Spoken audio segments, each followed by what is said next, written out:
Good evening. Welcome to South Asia Newsline. I'm Jaishankar. Here are the top stories we are tracking for you on Wednesday, the 27th of July. India's top court upholds Enforcement Directorate's powers in money laundering cases amid protests. US sanctions hindering government services in Afghanistan, says Foreign Minister Muttaqi. And Sri Lanka soup kitchens feed the poor hit by economic crisis. And now for all the details. India's apex court on Wednesday upheld the powers of Financial Crime Fighting Agency ED, the Enforcement Directorate, to arrest and seize properties under the Prevention of Money Laundering Act. The verdict came amid protests by the main opposition Congress party over the questioning of party President Sonia Gandhi by the ED for the third day in the National Herald money laundering case. India's Supreme Court on Wednesday upheld the powers of Financial Crime Fighting Agency ED, the Enforcement Directorate, to arrest and seize properties under PMLA, the Prevention of Money Laundering Act, as it dismissed various petitions challenging provisions of the law. The three-judge bench said the power of arrest, granting bail, seizure of property are all outside the ambit of the Code of Criminal Procedure. It is not mandatory for ED officers to disclose the ground of arrest at the time of detaining an accused in a money laundering case. It is also not necessary to give copy of complaint to the accused, the bench said. The court verdict came amid protests by the main opposition Congress against the suspension of over 20 lawmakers after they created ruckus in the parliament a day earlier over price rise issue and against the summoning of party President Sonia Gandhi by the ED for a third day in the National Herald money laundering case. The case was filed by a lawmaker of ruling BJP, the Bharatiya Janata Party. Congress leaders blamed BJP is misusing central investigation agencies for political vendetta. और ED और CBI की दुरुपयोग जिस धड़ल्ले से हो रहे हैं सर हिंदुस्तान में, लगता है हिंदुस्तान के सरकार ने विपक्ष मुक्त हिंदुस्तान बनाना चाहते हैं, लेकिन लोकतंत्र खत्म हो जाएगी अगर विपक्ष मुक्त हिंदुस्तान बनेगी. Congress leaders were also detained for a second day on Wednesday. BJP National President JP Nadda, speaking on Supreme Court's verdict, said the law is taking its course and the Congress party's attempt to keep one family above the law will not work. Meanwhile, the 24 suspended lawmakers vowed to continue protests in the parliament premises for 50 hours to demand revocation of their suspension for remaining part of the week. India's Foreign Minister Jaishankar has expressed grief over the death of 2 Indian security personnel among 3 United Nations peacekeepers during the anti-UN protest in Eastern Democratic Republic of Congo this week. Taking to Twitter, Jaishankar demanded the perpetrators be brought to justice. India's paramilitary BSF personnel HC Shishupal Singh and HC Sanwala Ram Vishnoi were deployed as part of the United Nations mission there. According to authorities, 3 United Nations peacekeepers and at least 12 civilians were killed during a second day of the anti-UN protest on Tuesday. The protests were spurred by complaints that the UN mission known as MONUSCO has failed to protect civilians against militia violence, which has raged for years. Demonstrations began on Monday in the city of Goma and spread on Tuesday to Butembo, where a UN soldier and 2 UN police with the mission were shot dead, UN Deputy Spokesman Farhan Haq told reporters in New York. In news from Pakistan, triggering fresh political uncertainty in Pakistan, the country's apex court on Tuesday announced that Pervaiz Elahi, the ally of ousted Premier Imran Khan, would be the new Chief Minister of Punjab province, ordering that ruling coalition candidate Hamza Shahbaz was wrongfully handed control after a vote last week. While Imran Khan's PTI party celebrated the verdict, ruling PMLN leaders called it judicial coup. Pakistan's Supreme Court on Tuesday ruled to hand control of the country's most populous and politically crucial Punjab province to Chaudhry Pervaiz Elahi, backed by ousted Prime Minister Imran Khan, triggering fresh political uncertainty in the country amidst a crippling economic crisis.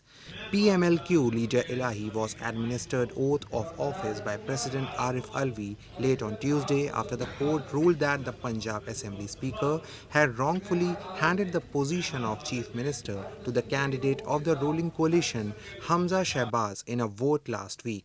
Following the verdict, PTI chairman Imran Khan called his supporters to take to the streets and celebrate. He said he appreciates judges for upholding the constitution and law against all manner of threats and abuse. Information Minister Maryam Aurangzeb told reporters on Wednesday that the decision has not been accepted by the people and ruling PMLN will decide the future line of action after consulting coalition partners. कि आज जो भी फैसला आएगा वो ना पाकिस्तान की आवाम को काबिले कबूल होगा, ना फ़रीक़ैन को काबिले कबूल होगा, क्योंकि ये नहीं हो सकता कि आप पंजाब के ऊपर चोरी करके जो आरटीएस बिठाकर 2018 में मुसल्लत किया था उसको दोबारा पंजाब के ऊपर मुसल्लत करें. The development gives Imran Khan's campaign for fresh elections a shot in the arm. The ousted premier has been holding protests across the country for snap general elections, which are not due until late next year. Moving on, the Tashkent conference on Afghanistan began on Tuesday in Uzbekistan after a day's delay that saw participation of diplomats of several countries including India, Pakistan, China and Russia. Afghanistan's foreign minister at the conference held the United States imposed sanctions responsible for hindering the activity of current government. The international conference to garner support for the economic and social revival of Afghanistan began on Tuesday in Tashkent, capital of Uzbekistan, after a day's delay. The head of the Afghan delegation, Acting Foreign Minister Amir Khan Muttaqi, said at the conference that the US imposed sanctions on Afghanistan have hindered the activity of the current Afghan government. Muttaqi called the decades-long war and US sanctions as the main reasons for the poverty in Afghanistan and said that the Islamic Emirate is ready to engage with the world based on mutual respect. He asserted that a destabilized Afghanistan is harmful for everyone. In a message to the conference, Uzbek President Shavkat Mirziyoyev called on the Afghan government to demonstrate strong will to take decisive measures to counter terrorism and break ties with all international terrorist organizations. The European Union's envoy for Afghanistan, Thomas Nicholson, tweeted that at the Tashkent conference he underlined the serious human rights situation as reported by UNAMA, including the rights of women and girls, ethnic and sectarian groups, notably Hazaras and Shias, and media freedom. The conference comes as no country has so far recognized the current Afghan government. Dozens of delegations of governments and international organizations from Europe, the Middle East, Asia and other regions took part in the conference. In news from Sri Lanka. Sri Lanka has been crippled by a devastating economic crisis for several months, with shortages of fuel, food and other necessities as foreign exchange reserves needed for essential imports dropped to record lows. With no fuel and no money to buy food, there aren't many places to go for hungry Sri Lankans, except for soup kitchens that are feeding the poor hit by the crisis. With no fuel and no money to buy food, there aren't many places to go for hungry Sri Lankans except for a local soup kitchen. Before meal times, a queue of hungry residents snakes around the corner of the building in Colombo, where the kitchen is located, eagerly waiting for a free vegetarian meal. The country's worst economic crisis since independence from Britain in 1948 has driven up the price of essential commodities. An acute fuel shortage has not only forced cars off the road, but people are now unable to cook even if they have food supplies, as cooking gas is scarce. අනාගතය ගැන හිතන්නේ ඉතින් දරුවෝ ගැන තමයි ගොඩක් හිතන්නේ මාමියගේ ඉතින් දරුවන්ට යමක් අපි කරලා තියන්න ඕනේනේ ඒ නිසා තමයි මේ දේවල් කොහොම හරි දරුවෝ ගොඩ එන්න තමයි මම මොන හරි දෙයක් හම්බ කරලා ළමයින්ට ඒව දේවල් කරලා තමයි ආධාරයක් හරි ඉල්ලන්නේ මම නිකන් නෙමෙයි මගේ දරුවන්ට දීලා කරලා මම මැරිලා ගියත් කමන්නේ මම කුණුකේ දිරලා යයි නාමේ නොදිරා යයි. අම්මේ උඹට එන ගහපන් කියන්න මේ ලෝකෙට මට කියන්න බෑනේ මහත්තයා. ඒ නිසා තමයි මම මේ දේකවල මේ ජීවිතේ ඉතින් අනාගතේ මගේ දරුවෝ තමයි ඉතින් අනාගතේ. Akila Als is the Chief Operating Officer of the Bethany Christian Life Center. Alice's non-profit has set up soup kitchens, locally referred to as community kitchens, at 12 of his churches and has been serving some 1,500 people daily since June.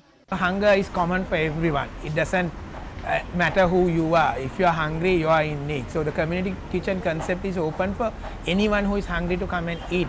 Meanwhile, in a makeshift kitchen a short distance from Sri Lanka's parliament, 24 volunteers boil rice, dice onions and scrape the flesh from coconuts, cooking over open wood fires.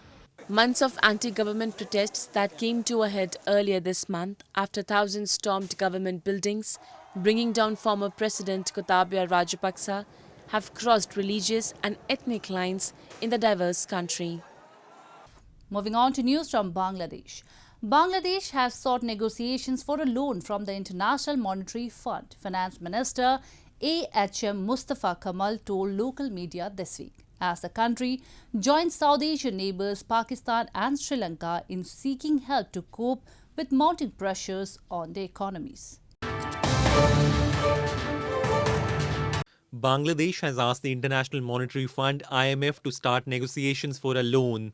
The country's finance minister A.H.M. Mustafa Kamal told the Pratham Alo newspaper this week, while adding that the economy was no way in trouble. The IMF was requested to start a formal negotiation to obtain loans for balance of payments and budget assistance. When and how much loan will be available will depend on IMF, Kamal said in a report published on Wednesday.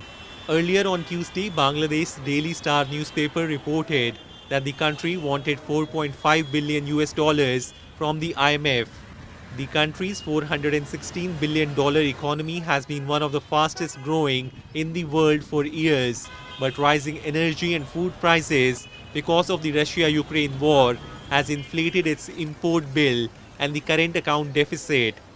The South Asian country's economic mainstay is its export-oriented garments industry, which could suffer if sales fall in its main markets in Europe and the United States because of a slowdown in the global economy. After garments, remittances are the second highest source of foreign currency for Bangladesh. Bangladesh's foreign exchange reserves fell to $39.67 billion as of July 20, sufficient for 5.3 months' worth of imports from $45.5 billion a year earlier. Its July to May current account deficit was $17.2 billion compared with a deficit of $2.78 billion in the year earlier period, as its trade deficit widened and remittances fell. On the third day of the ongoing holy monsoon month of Shrawan, people in Nepal celebrated the festival of Ghantakarna in memory of mythical demon Ghantakarna's death. Residents in Kathmandu carried their children and made them jump across the fire to ward off the habit of bedwetting and improving their health as part of the ritual. Residents in Nepal's Kathmandu city recently observed the festival of Ghantakarna, during which they carried their children and made them jump across the fire till the effigy of Ghantakarna demon deity falls down, sending plumes of smoke into the air. Falling on the third day of the holy monsoon month of Shrawan, the festival, also known as Ghantakarna Chaturdasi, is celebrated in memory of Ghantakarna's death. It is believed that making children, mostly infants, cross the fire wards of the habit of bedwetting and also improve their health. अहिले घण्टाकर्न जलाउँछ हैन त्यो बच्चाहरुलाई चाहिँ त्यो धुवामा चाहिँ नि घुमाउँछ अहिले हेर्नुस् तपाईहरुले हेर्नुस् हैन त्यो घुमाएपछि हैन त्यो घुमाएपछि रुन चाहिँ हटाउँछ के यो हराउँछ के Ghantakarna festival is also celebrated by cleaning the garbage by calling it a ghost to get rid of it, as it does not pay attention to sanitation during the planting period and causing grief to various insects at this time. Later in the evening, the idol of Ghantakarna is dragged to a nearby river and burnt. According to legends, the demon Ghantakarna used to terrorize villagers by stealing children and women of the village, demanding money and other gifts as a ransom for their release. Well, that's all we have for you from South Asia this evening. Now our viewers can watch the show on southasianewsline.com.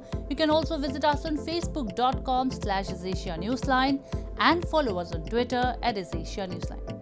That's all in tonight's edition. We will see you same time tomorrow. Good night.